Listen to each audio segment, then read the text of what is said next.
C'est un plaisir pour moi d'être ici, puis très content d'être ici. Alors, encore une fois, bonjour à tous. Je m'appelle Joël, puis en tant que membre de l'Église de l'Espoir, comme vous le savez certains d'entre vous, mais aussi en tant que pasteur en formation, pour moi c'est un privilège d'être ici aujourd'hui, ce dernier dimanche de l'année, pour pouvoir ouvrir la parole de Dieu. Et merci aussi à la direction de cette Église pour l'invitation. Je rends grâce à Dieu pour l'occasion de pouvoir ouvrir sa parole. C'est toujours un honneur pour moi de pouvoir participer à l'œuvre de Dieu ici à l'église de Doxa. Depuis quelques années que nous prions, nous observons l'église Doxa, tout ce que le Seigneur fait à travers Eric, à travers Francis. Alors c'est très encourageant à toute l'équipe aussi. Merci de vous voir servir. C'est un exemple aussi pour moi aussi.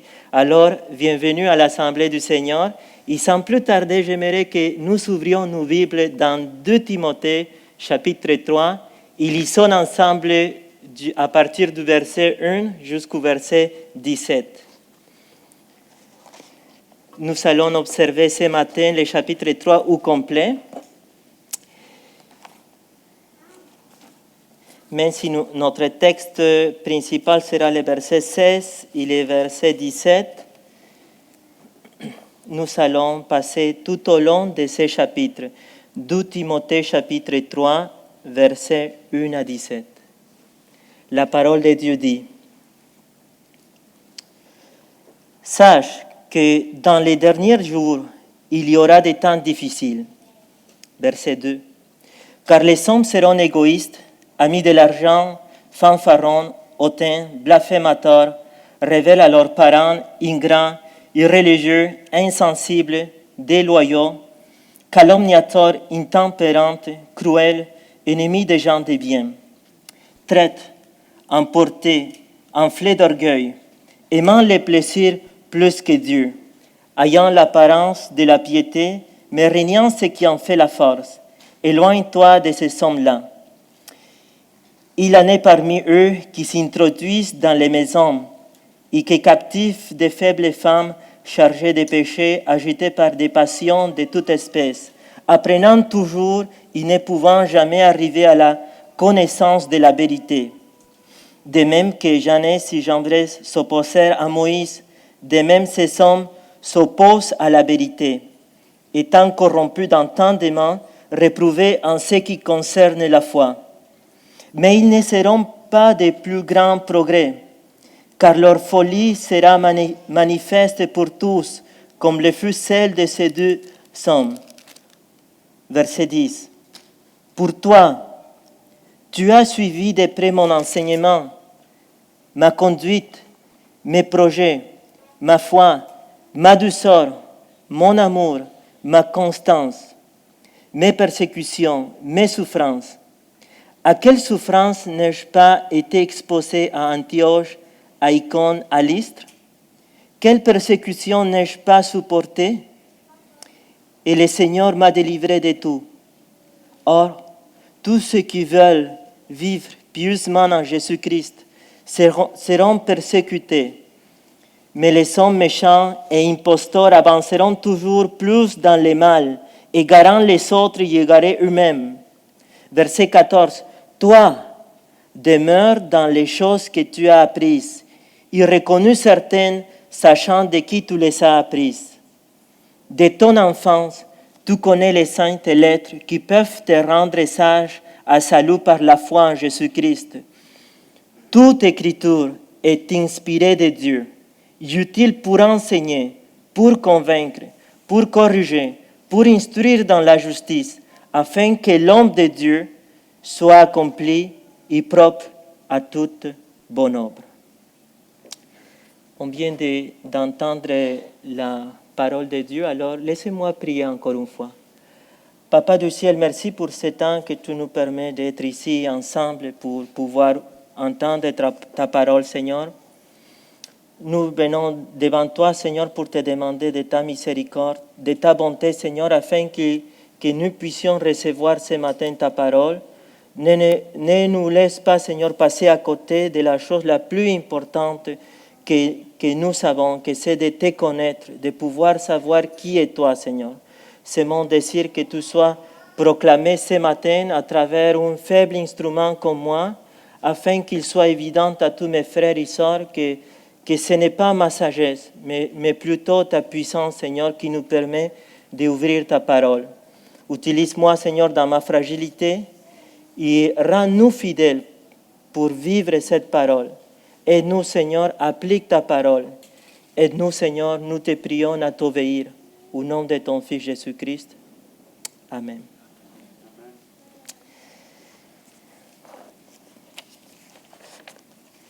Tout d'abord, et comme introduction, j'aimerais dire qu'il n'y a pas de description plus complète dans tout le Nouveau Testament en ce qui concerne l'œuvre et la suffisance de la parole de Dieu que dans les passages que nous venons de lire ce matin. Nous pouvons dire que l'élément critique ou l'élément le plus important dans une église est la parole de Dieu, mes bien-aimés. Car la parole de Dieu nous révèle qui est Christ dans ce livre. Quand nous exaltons l'Écriture, nous exaltons celui que l'Écriture révèle. Voilà pourquoi notre ennemi, depuis le début, il attaque la suffisance de l'Écriture et cette bataille pour la vérité, on peut le voir partout. Sans aucun doute, nous constatons aussi que les combats au Québec et dans le monde occidental est de plus en plus difficile, n'est-ce pas? Il y a des signes, il y a des facteurs qui nous montrent, qui nous indiquent à quel point il est difficile parfois de percer avec l'Évangile dans les foyers, dans les maisons, dans les écoles, etc. Malgré tout, Christ continue à bâtir son Église, Christ continue à nous façonner à son image, à l'image de son Fils, et quoique le monde dans lequel nous vivons n'a pas d'appétit, n'a pas d'intérêt pour cette parole, pour l'élu de Dieu, c'est-à-dire pour toi et pour moi, cette parole est plus importante que tout ce que ce monde dans son ensemble peut nous souffrir. Parce qu'en gardant cette parole, mes chers amis, il y a une grande récompense pour nous tous. Un jour, nous allons connaître celui qui nous a confié sa parole. Et voilà pourquoi le passage de ce matin va nous confronter à la question suivante. Où puis-je me tourner pour persévérer dans les temps difficiles? Lorsqu'on est au milieu de l'affliction, vers où diriger notre regard dans un monde en décomposition?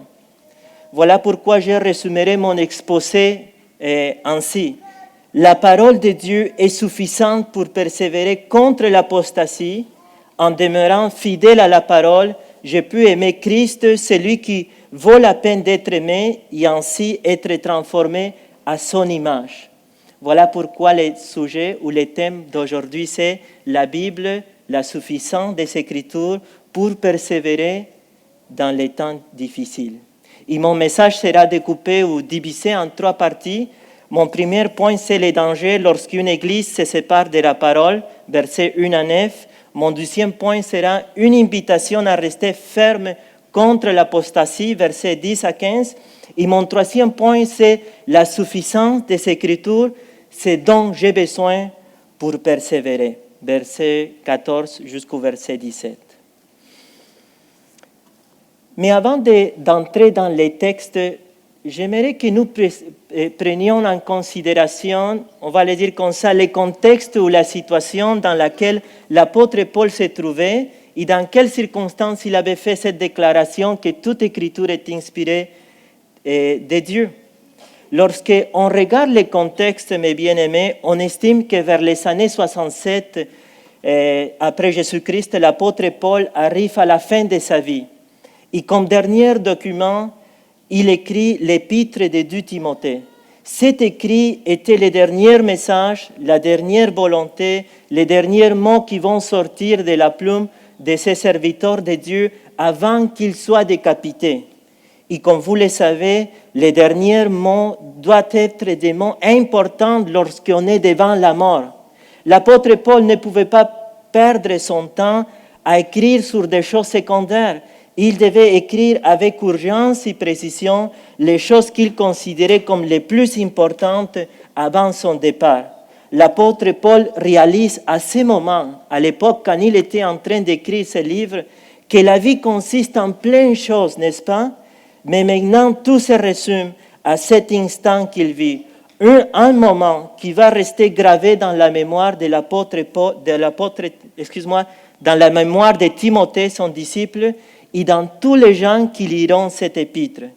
C'est pourquoi j'aime dire que le chapitre 3, c'est l'avant-dernier chapitre que Paul écrit à Timothée, et en même temps, c'est l'avant-dernier chapitre que l'Église reçoit de la part de l'apôtre Paul. Donc, ce que nous savons ici ce matin, ce n'est pas autre chose que le testament d'un homme condamné à mort. Ceci est 2 Timothée, le grand adieu de l'apôtre Paul. Et bien que Paul, comme vous le savez, Paul c'était un homme qui avait travaillé ardemment pour apporter l'évangile de l'Orient à l'Occident, à sa situation s'ajoute qu'il est seul et abandonné à la fin de son ministère, à tel point qu'il va écrire dans 2 Timothée chapitre 4, verset 9, « Timothée, viens plutôt vers moi ». Verset 10, « Car Démas m'a abandonné ». Verset 16, « Dans ma première défense, personne ne m'a assisté, mais tous m'ont abandonné ».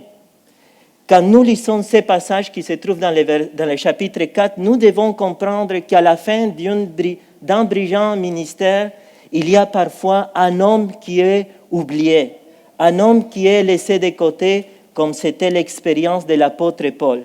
Et comme si tout cela n'était pas suffisant, 2 Timothée chapitre 4, 6, Paul nous partage que le jour de sa mort, de son exécution s'approche. Voilà pourquoi il dit Timothée, verset 9, « Viens ou plutôt vers moi ».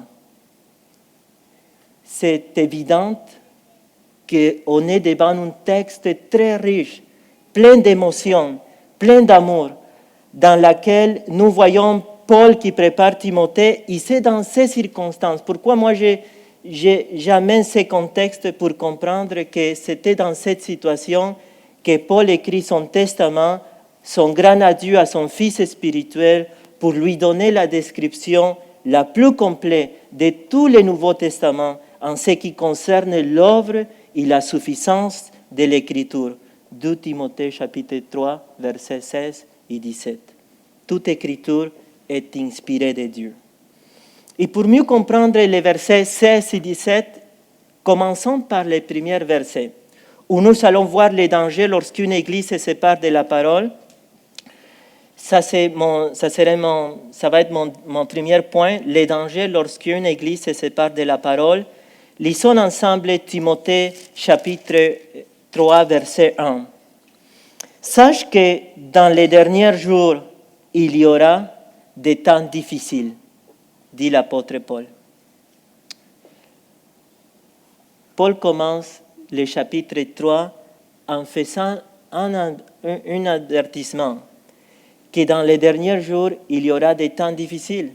Ces derniers jours est une expression pour bien comprendre de quoi il parle l'apôtre Paul. C'est une expression technique et spécifique dans le Nouveau Testament qui fait référence entre la première venue de Christ et sa deuxième venue de Christ à la terre. Ainsi, dans les derniers jours, et cette période qui a commencé lorsque le Seigneur est venu pour la première fois et qui a débuté la période des derniers jours.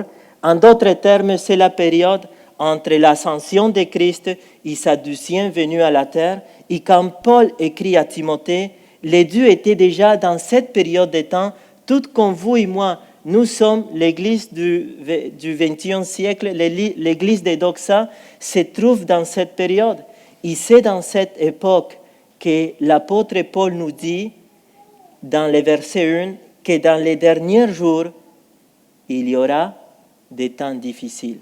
Le terme « temps difficile » qui se trouve dans le verset 1 est une traduction, on va le dire comme ça, délicate, légère, qui pourra être traduit plutôt par dangereux ou peut-être par féroce ou même par sauvage. En d'autres termes, l'apôtre Paul nous dit que dans les derniers jours, il y aura des temps dangereux, il y aura des temps sauvages. La vision biblique que l'apôtre Paul a sur le déroulement de l'histoire, et qu'au fur et à mesure que les années passent, les jours deviendront de plus en plus difficiles pour les croyants, plus difficiles pour nous. Et la question qui vient à l'esprit, peut-être de certains d'entre nous, c'est en quoi consiste le danger, en quoi consiste la menace de ces derniers temps.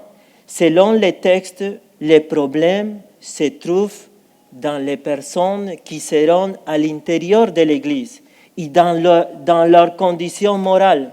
Le comportement moral est ce qui rend les temps dangereux et difficiles. Selon les contextes, les temps difficiles sont tels parce qu'ils vont menacer la vérité de Dieu, ils vont menacer la vérité de l'Évangile, seront des temps difficiles parce qu'ils vont menacer la santé spirituelle de l'Église.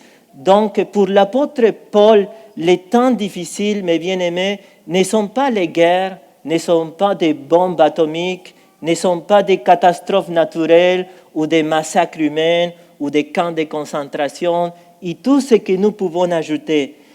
Pour Paul, les temps difficiles sont toutes ces choses qui s'opposent à la vérité de la parole de Dieu.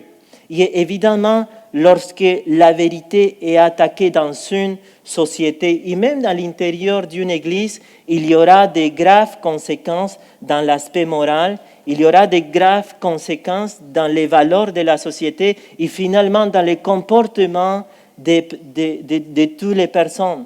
C'est pourquoi, pour mieux comprendre ce dont on parle, les versets 2 à 5 vont nous expliquer, vont nous donner plusieurs détails en quoi consistent ces temps dangereux ou difficiles. Je vais lire juste quelques versets entre les versets 2 et 5. La parole de Dieu nous dit dans les versets 2, « Car les hommes seront égoïstes, amis de l'argent, fanfarons, hautains, blasphémateurs, révèlent à leurs parents, ingrats et religieux. » Dans les versets 3, on peut lire aussi d'autres descriptions comme cruels, ennemis des gens de bien. Verset 4 nous dit « Traîtres emportés, enflés d'orgueil, aimant les plaisirs plus que Dieu, ayant l'apparence de la piété, mais régnant ce qui en fait la force, éloigne-toi de ces hommes-là. » La description que l'apôtre Paul fait de ces temps difficiles est terrible. Seulement lire ces versets, ça me fait trembler personnellement pendant que j'étais cette semaine en train de préparer ces partages. Toutes ces manifestations du péché entre les versets 2 et 4 expliquent la dégradation morale dans les derniers temps.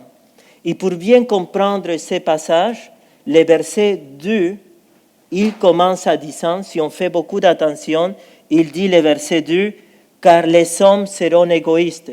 Et la phrase qui ferme le verset 4, c'est un peu comme un sandwich, une parenthèse. Le verset 4 nous dit « Aimant les plaisirs plus que Dieu ».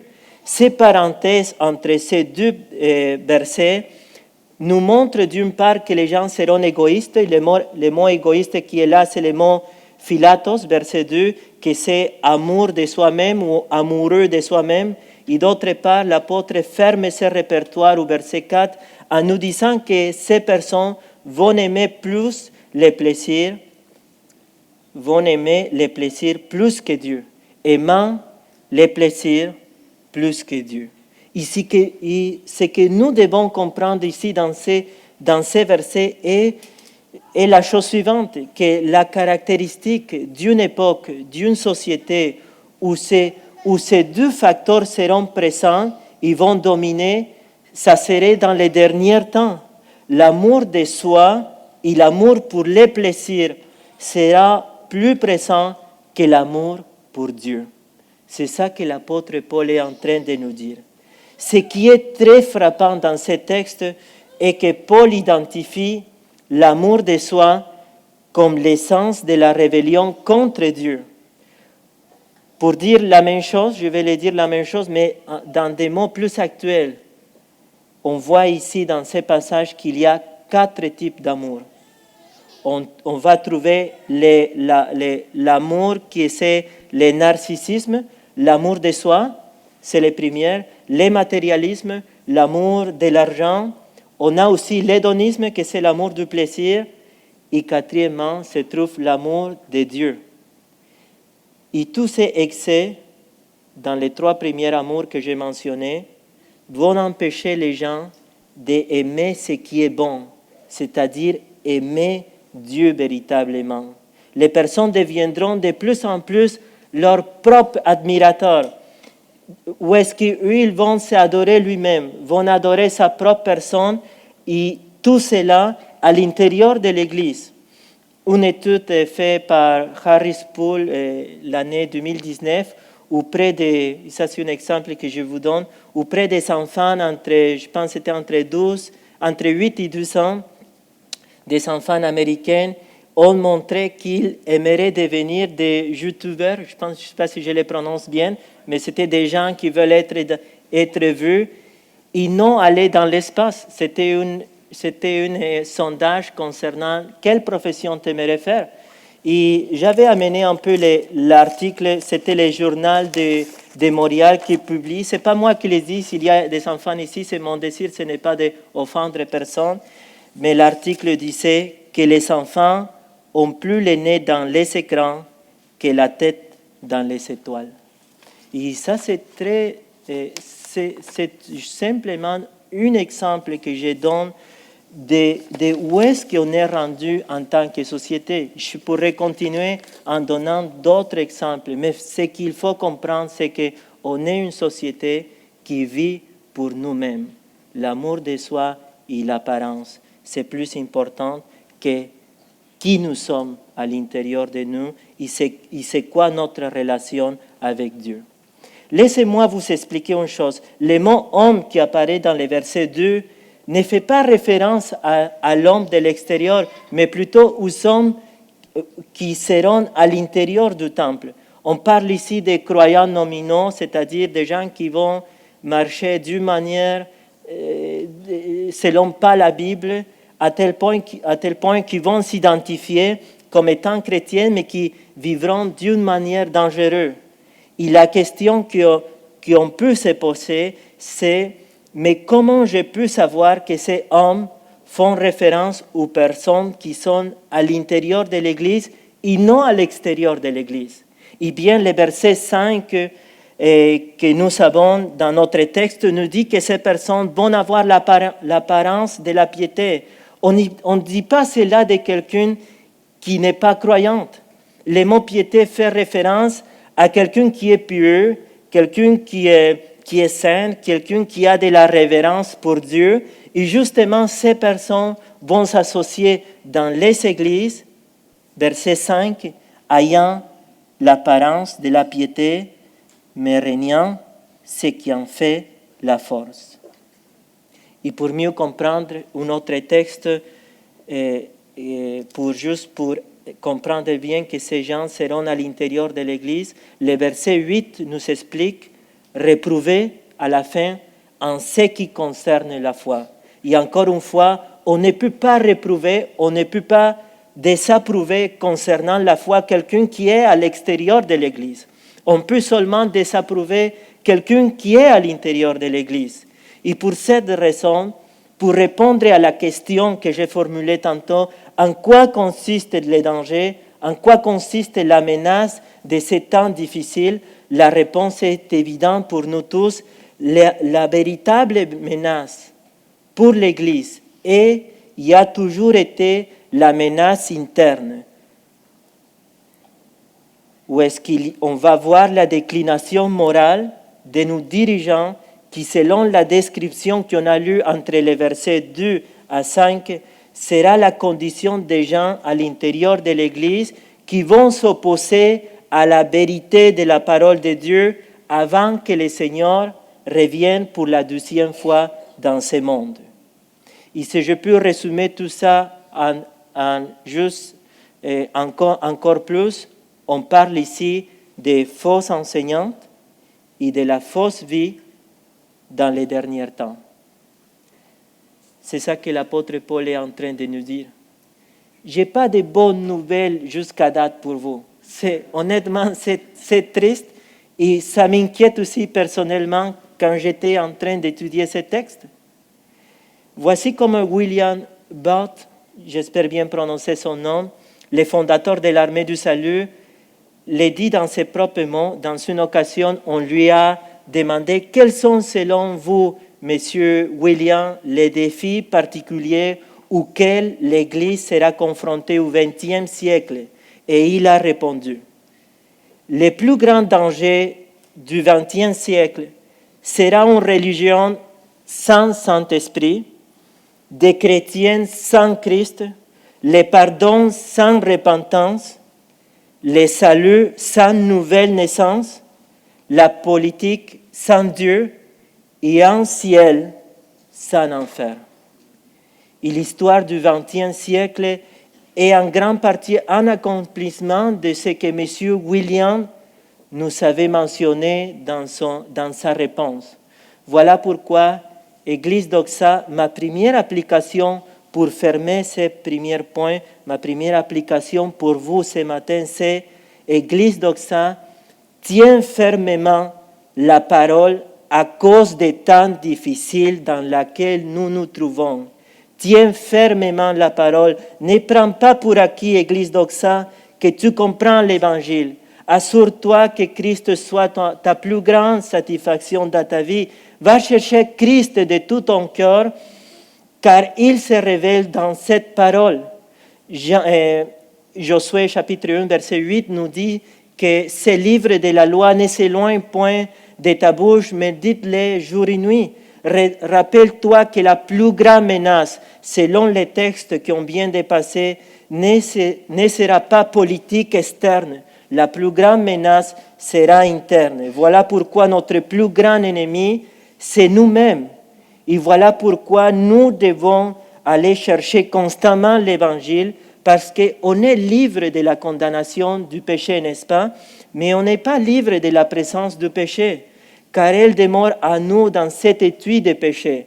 1 Timothée chapitre 4, verset 16, voilà pourquoi l'apôtre Paul, dans sa première épître, nous dit « Veille sur toi-même, Timothée, veille sur toi-même et sur ton enseignement, persévère dans ces choses, car en agissant ainsi, tu te sauveras toi-même et tu sauveras ceux qui t'écoutent. » Un homme avait dit un jour, je l'avais entendu, je ne me rappelle pas où est-ce que je l'avais entendu, mais il avait dit un jour que l'Évangile est généralement perdu en 4 générations.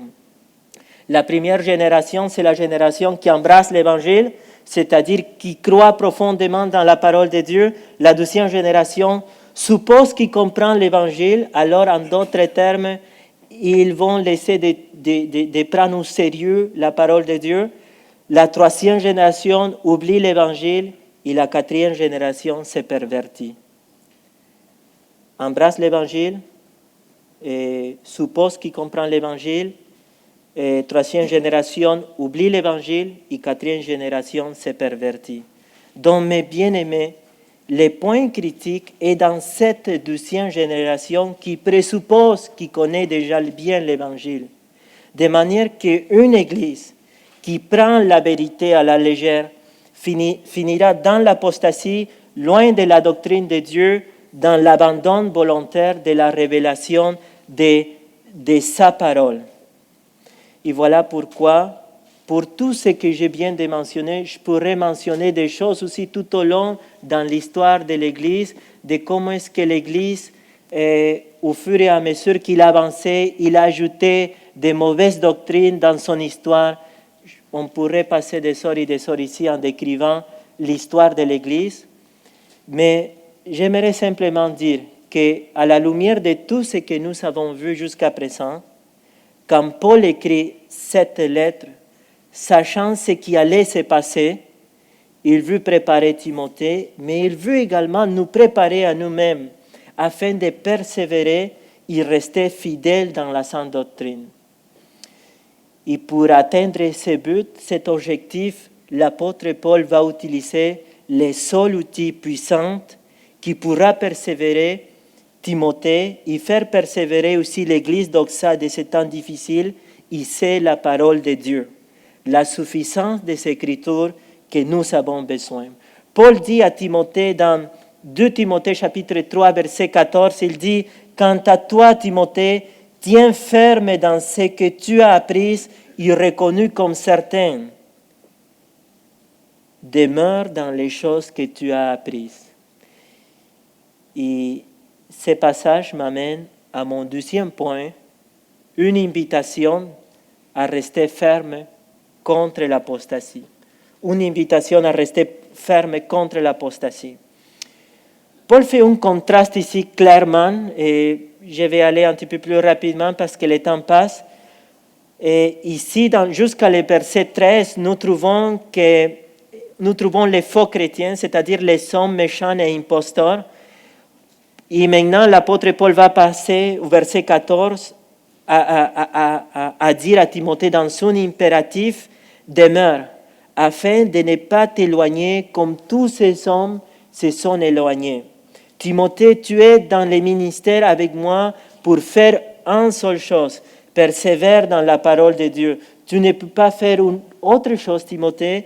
Tu ne peux pas réinventer les ministères, tu ne peux pas réinventer les doctrines qui se trouvent dans la parole. Tu ne peux pas faire ce que tu désires faire à cause d'autres influences séculières.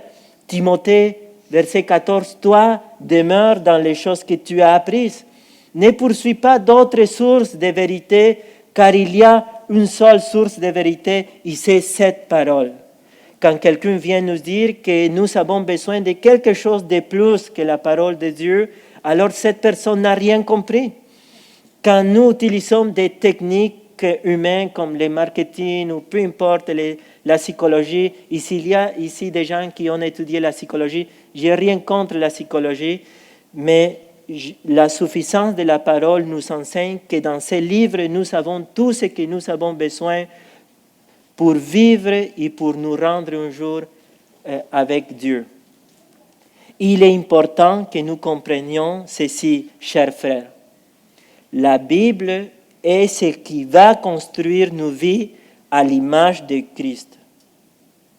Mais non seulement cela, Église Doxa, toi, tu seras littéralement construit à l'image de Christ à travers la parole de Dieu. C'est pourquoi si tu veux rester ferme contre l'apostasie, ce n'est pas suffisant en Église Doxa que vous commencez à marquer la parole de Dieu de couleur, jaune, rouge, je ne sais pas. Mais laisse plutôt que la parole de Dieu marque ta vie. Lorsque tu vas aller dans ton temps de dévotionnel, tu vas aller chercher la parole de Dieu. L'apôtre Paul dit dans le verset 14, « Toi demeure dans les choses que tu as apprises », mais le verset 15, l'apôtre Paul dit à Timothée, « De ton enfance, tu connais les saintes lettres qui peuvent te rendre sage à salut par la foi en Jésus-Christ. » Dès ton enfance, tu connais les saintes lettres. On voit ici que Timothée avait appris très tôt de son enfance les saintes lettres. Et c'est là grâce à l'intervention de sa mère Eunice et de sa grand-mère Louise dans 2 Timothée, vous allez le trouver, chapitre 1, verset 5. Et plus tard, on le sait que Timothée était aussi formé par l'apôtre Paul. Voilà pourquoi l'application pour mon deuxième point, pour vous, c'est persévérer dans la parole de Dieu en cherchant des bons modèles dans ta vie. Tu as besoin de bons modèles dans ta vie. Si tu n'as pas eu, disons là comme ça, la bénédiction d'avoir des bons modèles dans ta vie, comme dans le cas de l'apôtre de Timothée, peut-être que Dieu t'appelle ce matin à chercher des bons modèles qui vont honorer la parole de Dieu et qui vont t'aider à persévérer dans ces temps difficiles. Rappelle-toi que la formation d'un chrétien est seulement complète si la parole de Dieu, les dépôts, se transmet dans un contexte de relation, dans un contexte d'amitié, dans un contexte d'imitation. Cherche des hommes de qualité qui vont t'accompagner pour persévérer dans les temps difficiles dans lesquels nous sommes. Tenir de bons mentors en estime, parfois dans les temps dans lesquels nous sommes, c'est un luxe, n'est-ce pas? On manque, souvent on préfère marcher tout seul. Mais avoir des bons mentors dans nos vies, ce n'est pas quelque chose de mal. Paul dit à Timothée dans 1 Corinthiens chapitre 11, verset 1, « Soyez mes imitateurs, comme je le suis moi-même de Christ. » Il y a énormément d'expériences, Église Doxa. Il y a énormément de conduites chrétiennes, de façons de grandir, des réponses, des paroles de courtoisie, d'amour, des façons d'approcher, des joies, des foi, qui sont capturées lorsqu'on vit dans une relation une à une con quelqu'un d'autre. Je ne suis pas en train de mettre la parole à côté, mais avoir quelqu'un dans ta vie, c'est le fruit que Dieu est au centre de ton cœur. Parce que tu ne les gardes pas pour toi-même. Tu es en train de réfléchir et de penser à qui je peux accompagner pour les faire le plus grand bien. Dans un monde en décomposition, regarde qui sont tes héros. Regarde qui tu veux imiter dans ce monde. Qui aimerais-tu ressembler? Cherche des leaders qui peuvent t'apprendre différentes choses. Peut-être certains d'entre vous, vous commencez à prêcher la parole de Dieu. Certains d'entre vous, vous êtes dans une étude biblique. Demandez à Eric ou à Francis, enseigne-moi à élaborer un passage biblique. En passant, j'espère que Eric va le faire avec moi aussi. Et certains vous apprendront peut-être à évangéliser. Peut-être vous pouvez demander à quelqu'un ici, est-ce que tu veux m'apprendre à évangéliser? Certains d'entre vous avez besoin d'apprendre et de vivre dans la joie dans les moments difficiles. Ça s'apprend. Certains même vont vous apprendre à prier parce qu'on a besoin, et souvent, ce n'est pas facile de prier seul. Souvent, on a besoin de quelqu'un d'autre. Voilà pourquoi Paul dit à Timothée dans 2 Timothée chapitre 3, verset 10, dit « Pour toi, tu as suivi de près mon enseignement, ma conduite, mes projets, ma foi, ma douceur, mon amour, ma constance. » Dieu nous a donné une communauté de grâce pour persévérer ensemble. Tu as besoin d'un bon modèle. Prends le temps de réfléchir à qui je pourrais accompagner l'année 2024, à qui je pourrais faire du bien ou qui pourra s'impliquer dans ma vie. Juste ici, une courte histoire dans ma vie. Mon premier coach à l'Église de l'Espoir, c'était le pasteur Miguel Richard. Et la première rencontre, il m'avait demandé, « J'aimerais prendre tes mains, Joël. » Pour moi, je me sentais inconfortable parce qu'il avait pris mes 2 mains et j'étais pas prêt pour ça. Je me suis senti très inconfortable. Il prenait ma main à tous les fois à la fin, on prenait un temps ensemble, mais il prenait ma main. Au début, c'était difficile, mais à la fin, j'ai compris que c'était un homme qui m'aimait. Et c'est un des pasteurs en passant à l'Église de l'Espoir. Alors, ne laissez pas cette grâce passer à côté dans ta vie. Et finalement, de toutes les choses que j'ai mentionnées jusqu'à présent, gardez les Écritures si vous souhaitez persévérer. Voici mon 3e point. La suffisance des Écritures, c'est dont j'ai besoin pour persévérer, versets 16 à 17. C'est ici que nous arrivons en quelque sorte au plus haut de l'échelle, au sommet de l'un des passages les plus clairs en ce qui concerne la suffisance des Écritures, où la parole de Dieu nous dit « Toute Écriture est inspirée de Dieu, utile pour enseigner, pour convaincre, pour corriger, pour instruire dans la justice. » Verset 17, « Afin que l'homme de Dieu soit accompli et propre à toute bonne œuvre. » Dans ce texte, l'apôtre Paul, inspiré par le Saint-Esprit, nous donne la déclaration cruciale de ce qu'est la parole de Dieu. Il n'y a pas dans tout le Nouveau Testament une description plus complète de l'œuvre et de la suffisance de la parole de Dieu que dans les passages que nous venons de lire. Et Paul place les Écritures pour nous faire comprendre que si l'Église veut survivre au temps difficile ou fausse enseignante, il y a la fausse vie, elle devra garder dans son cœur la parole de Dieu. Mais qu'est-ce que cela signifie? Toute Écriture est inspirée de Dieu. Lorsqu'on parle d'inspiration, est-ce qu'on fait référence à l'inspiration qu'un homme peut expérimenter, par exemple, quand quelqu'un fait une poésie ou va faire une œuvre d'art? Je pense peut-être à Shakespeare, à Milton. La réponse est non. On ne parle pas de la même inspiration. Ce mot est inspiré de Dieu, c'est du mot qui est dans nos Bibles en français, mais c'est un seul mot dans le grec, et c'est le mot théophéneustos. Il se traduit littéralement comme le souffle de Dieu. En d'autres termes, Dieu avait soufflé, mes bien-aimés, les Écritures aux auteurs humains pour influencer leurs pensées afin qu'ils écrivent les livres que nous avons ici dans nos mains. Certains de ces hommes, comme vous le savez, que Dieu avait utilisés, vivaient dans des régions différentes, parlaient des langues différentes, il y avait des origines différentes, puisque certains d'entre eux étaient des rois, d'autres étaient des bergers, d'autres des pêcheurs de poissons et d'autres des médecins, et tout cela pour comprendre que ce livre que nous avons ici a été fait par Dieu d'une manière surnaturelle par son auteur. Et même si Dieu s'est servi de différents auteurs, de différents personnages pour rédiger sa Bible, n'a qu'un thème, il n'a qu'un seul auteur. Et son thème, c'est la rédemption divine de l'homme par la grâce de ce Dieu trinitaire.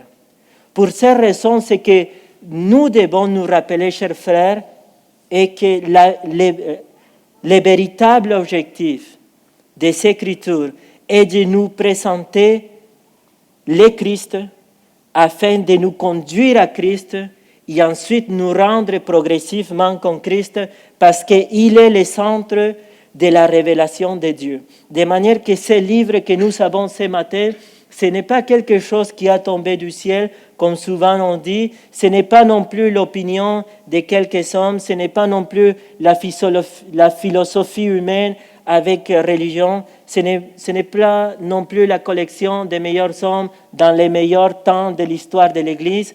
Ceci est la parole de Dieu et son contenu total est la chose la plus précieuse que nous avons dans nos vies.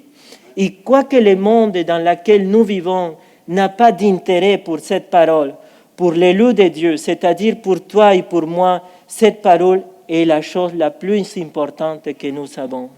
Et chaque lettre, de la Genèse jusqu'à l'Apocalypse, exige une adoration envers celui qui l'a inspiré. John Wesley, il disait à tout prix, donnez-moi les livres de Dieu. Laissez-moi être l'homme d'un seul livre.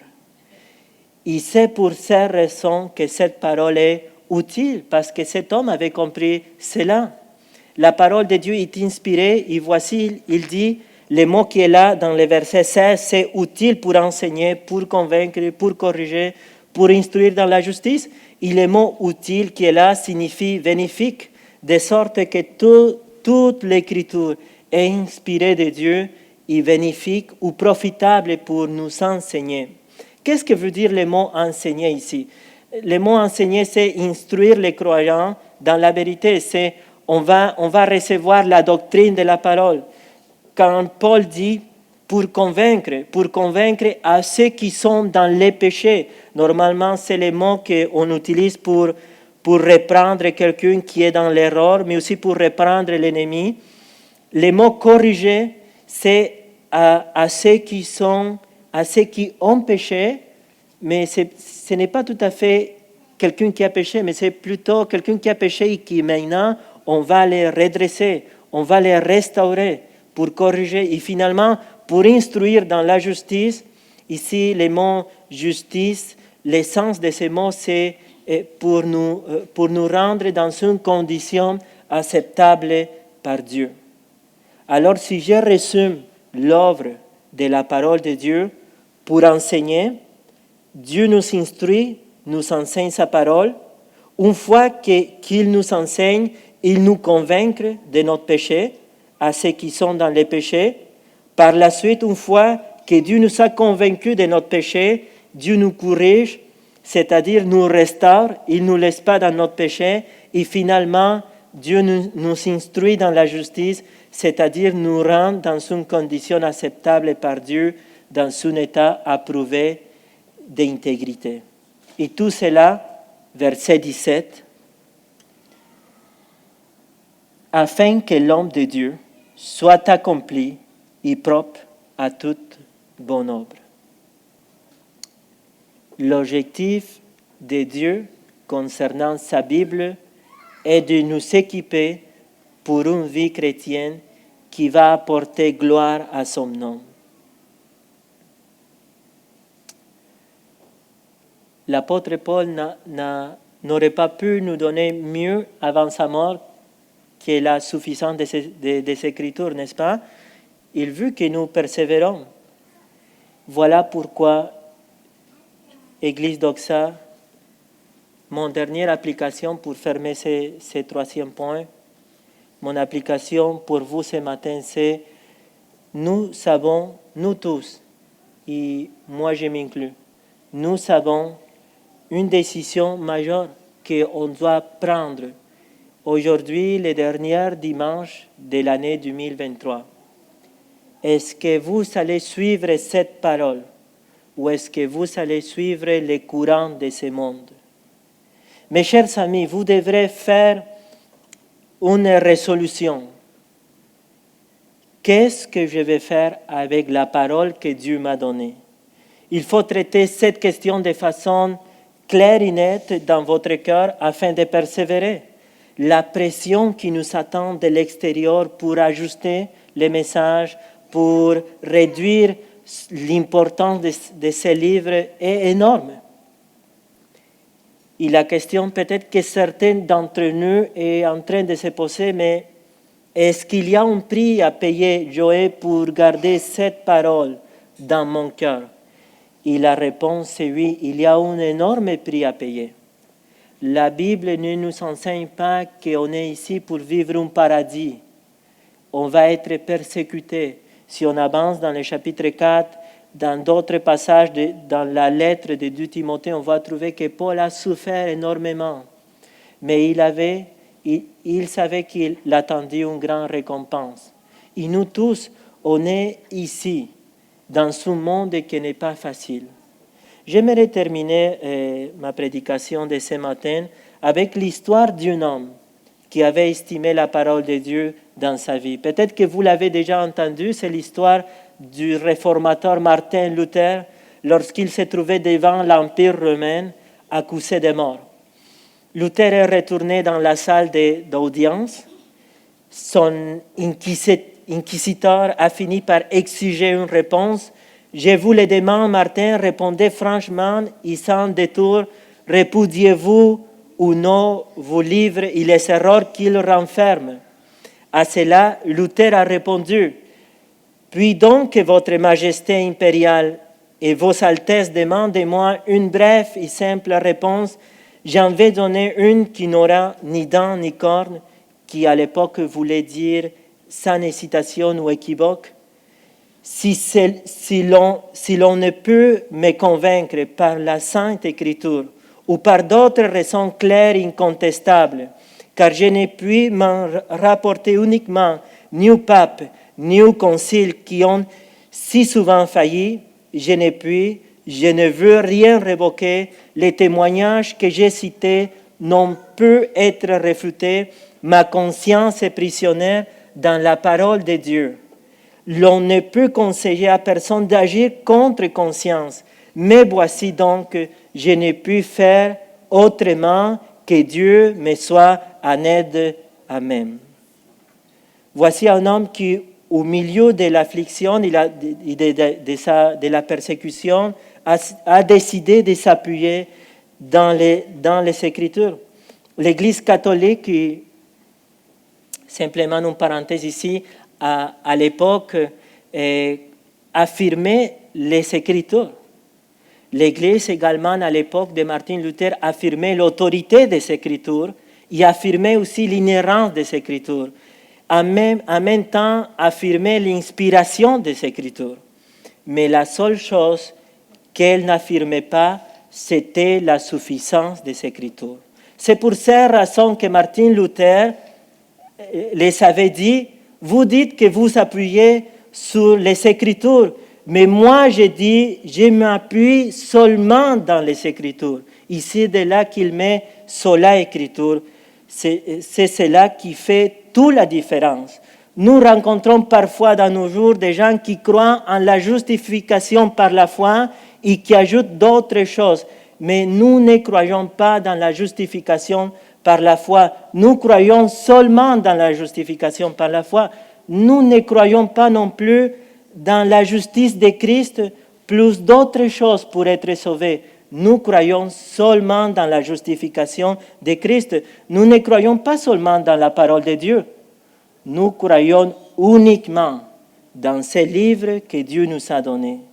Voilà pourquoi, Église Doxa, j'ai pensé aujourd'hui apporter ce message ces derniers dimanches de l'année 2023 pour faire en quelque sorte un résumé de tout ce qu'on avait entendu cette année de la part de nos prédicateurs et de manière spéciale de notre pasteur Eric, pour afin pouvoir revenir à la parole de Dieu et savoir que ce livre a une importance précieuse et énorme à nous tous, qui ne peut pas être pour autant réduit à une foi privée, parce qu'en elle nous trouvons un immense privilège pour pouvoir vivre pleinement dans toutes les sphères de nos vies. Laissons que la parole de Dieu nous construise ou continue à nous construire à l'image de son Fils cette année qu'on va commencer 2024.